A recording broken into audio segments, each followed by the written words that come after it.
I want to thank everybody for joining with us here today.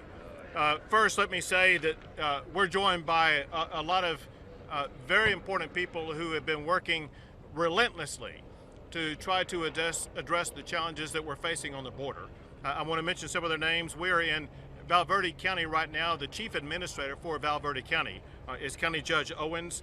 The mayor for Del Rio, who's been on the front lines of having to make a lot of tough decisions, been on the front lines of trying to protect his community from being overrun by everybody who's been coming across the border, is Mayor Lozano.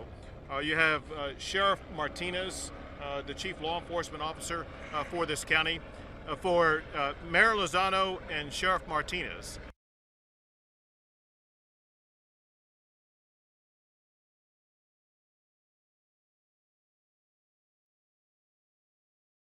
President of the Border Patrol Council, who will be saying a little bit more later, as well as the Director of the Texas Department of Public Safety, Steve McCraw, who will also be making comments, as well as the General in charge of the Texas National Guard, Tracy Norris, is here.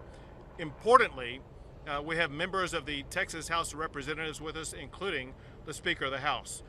The reason why members of the House, as well as the Senate, as well as the entire legislature, are so important is a core component of the strategy for Texas to be able to respond to this disaster on the border is the funding that was appropriated by the Texas legislature that I signed into law last week. Altogether, the state has provided $3 billion for the state to be able to address this challenge. But let me start by making a point about the challenge that we're dealing with. We need to understand that if you go back a year ago, President Biden campaigned on having open borders in the United States.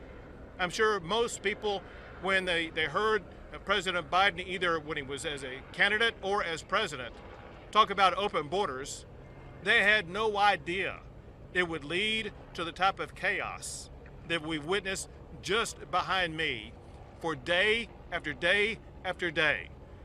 Contrary to what Kamala Harris talked about trying to solve this problem in the Northern Triangle, what the world is witnessing now is the open border policies that are being utilized by the Biden administration. It attracts people from across the entire globe, including people coming from more than 150 different countries.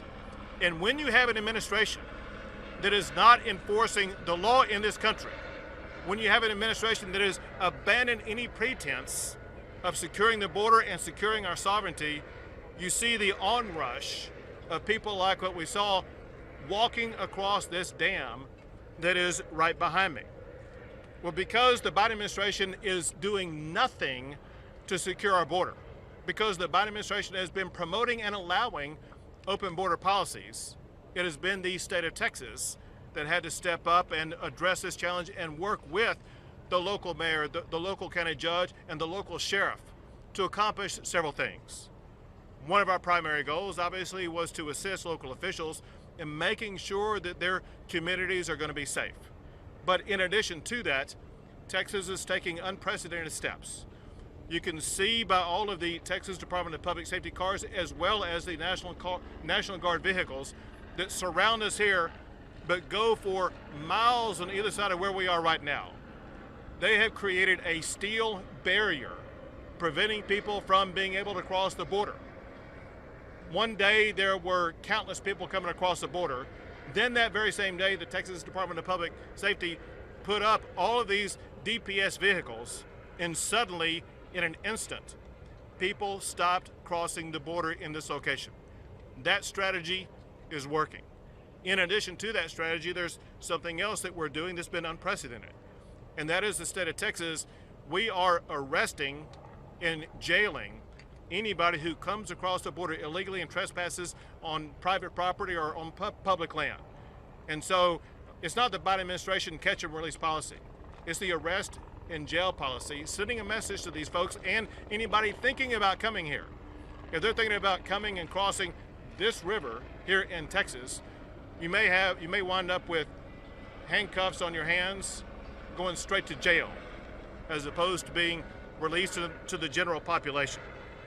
The mayor here and the sheriff here and the county judge here, they've been on the front lines and they've been overwhelmed with what has taken place.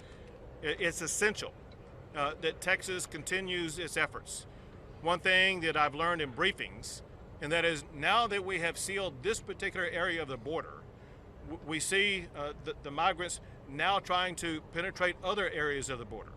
As a result, our strategies are shifting also, because we will continue moving law enforcement and National Guard officials to whatever location people may be crossing the border and use the same strategy to try to reduce the influx that's unprecedented of the number of people coming across the border. I am now going to turn over the mic to the director of the Texas Department of Public Safety, who's been organizing the efforts on the front line. Director McCraw, why don't you come on up? Thank you, sir.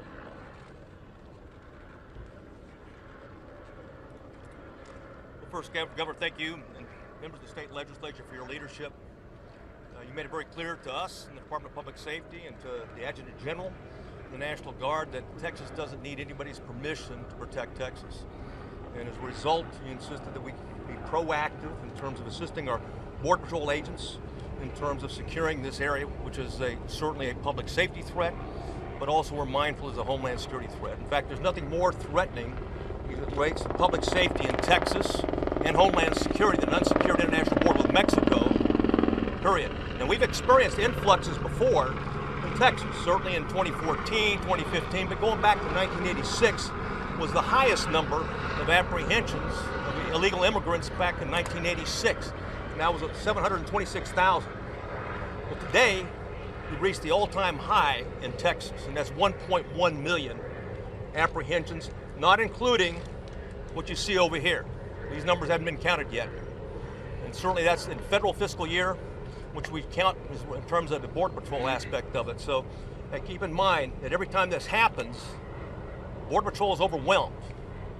And I'm certainly their union representative can talk about that, and certainly their chief can talk about it.